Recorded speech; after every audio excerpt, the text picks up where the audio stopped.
ایک سفر میں حضور علیہ الصلوۃ والسلام اور اصحاب گامزن تھے کہ راستے میں قیام کیا تو ایک قبیلے کی صلح کروانے کے لیے حضور علیہ السلام تشریف لے گئے.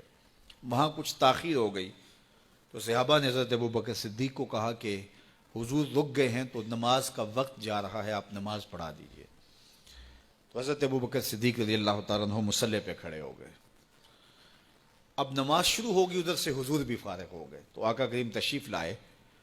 تو آقا کریم علیہ السلام جو ہی تشریف لائے تو صحابہ کی صفیں بندی ہوئی تھیں. حضور کو دیکھا، انہوں نے راستہ چھوڑ دیا. پیچھے سے لے کر کے مصلی تک صحابہ نے حالت نماز کے اندر حضور کے لیے راہ کشادہ کر دی.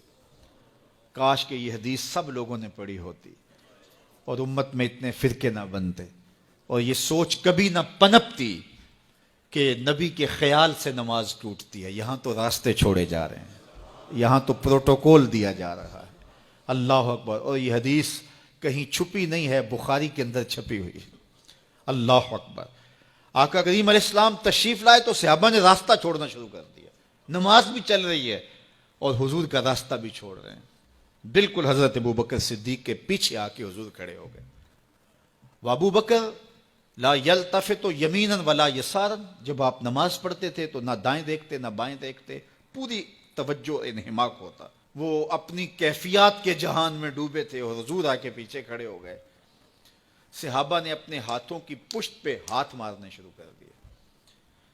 مکعن و تصدیہ، قرآن نے تالی لگانا، سیٹی مارنا، یہ شیطانی اعمال ہیں، لیکن ہاتھ کی پشت پہ ہاتھ مار کے متنبہ کرنا یہ مختلف مواقع کے اوپر یہ جائز ہے. تو اب جب حضور آ کے پیچھے کھڑے ہو گئے اور صحابہ سمجھے کہ حضرت ابوبکر صدیق ایک استغراق کے عالم میں ہیں، ایک کیفیت کے جہاں میں ڈوبے ہیں، تو انہوں نے اپنے ہاتھوں کی پشتوں پہ ہاتھ مارنے شروع کر دیے. تو حضرت صدیق اکبر سمجھ گئے کوئی غیر معمولی واقعہ ہو گیا. دیکھا پیچھے حضور کھڑے تھے. اللہ اکبر. تو حضرت صدیق اکبر مصلی سے سرک کے پیچھے آنے لگے تو آقا کریم نے اشارہ کیا، رکو، نماز پڑھاؤ. سیدنا صدیق اکبر اس کے باوجود پیچھے آ گئے. کبھی ہوتا ہے حکم اور کبھی ادب آگے ہوتا ہے. اللہ اکبر. حضرت سیدنا علی المرتضیٰ رضی اللہ تعالی عنہ کو کہا نا حضور نے صلح حدیبیہ کے موقع پہ، صلح نامہ لکھوایا جا چکا تو لکھا یہ محمد رسول اللہ اور قریش کی جانب سے ہے. تو عروہ نے کہا اگر محمد رسول اللہ مان لیں ہم تو پھر لڑائی کس چیز کی ہے؟ تو اس لیے محمد رسول اللہ نہیں، محمد بن عبداللہ لکھا جائے. تو وہ اس بات پہ بضد ہو گئے اور اگر ایسا نہیں ہوتا تو معاہدہ ٹوٹ رہا تھا. تو حضور نے حضرت علی المرتضیٰ سے کہا کہ چلو رسول اللہ کا لفظ مٹا دو. عرض کی میں تو نہیں مٹاؤں گا، میں تو نہیں مٹاؤں گا، یہ نام میں تو نہیں مٹا سکتا. پھر حضور نے خود مٹایا. اب یہاں حضور نے کہا ابو بکر رکو، لیکن حضرت ابو بکر نہیں رکے، پیچھے آ گئے. اور پھر حضور خیر مصلی پہ گئے، نماز ہوئی، سلام پھرا. تو حضرت ابو بکر صدیق رضی اللہ تعالیٰ عنہ کو حضور نے کہا ابو بکر جب میں نے کہا تھا تم رکے رہو تو تم کیوں پیچھے آئے؟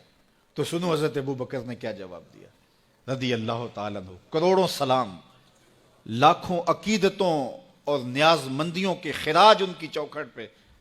عرض کرنے لگے ما کان لابن ابی قحافہ ان یؤم رسول اللہ صلی اللہ علیہ وسلم.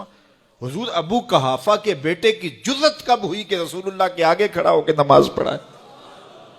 یہ ابو قحافہ کے بیٹے کی ہمت کب ہوئی کہ رسول اللہ کے سامنے کھڑا ہو کے نماز پڑھائے؟ تو ادب پہلا کرینہ ہے محبت کے کرینوں میں. حضرت ابو بکر صدیق رضی اللہ تعالی عنہ نے اگر حضور علیہ الصلوۃ والسلام کی اطاعت اور حضور کی محبت، ادب، فرما برداری اور جانثاری کے انوکھے باب رقم کیے ہیں، لیکن حضور نے بھی ان کو جو اعزازات دیے. ایک خاتون آئی مسئلہ پوچھنے، آقا کریم نے فرمایا پھر آ جانا. اس نے کہا پھر آؤں اور آپ نہ ملیں؟ تو کہا میں نہ ملوں ابو بکر تو ملیں گے نا. اللہ اکبر. تو اپنے بعد اشارہ دے دیا ان کی طرف کہ میرے بعد میرا نائب ابو بکر ہے. اللہ اکبر. عزتوں کی مسند اور عزتوں کی معراج اور عزتوں کے مقام پہ سیدنا صدیق اکبر رضی اللہ تعالی عنہ کو بٹھایا.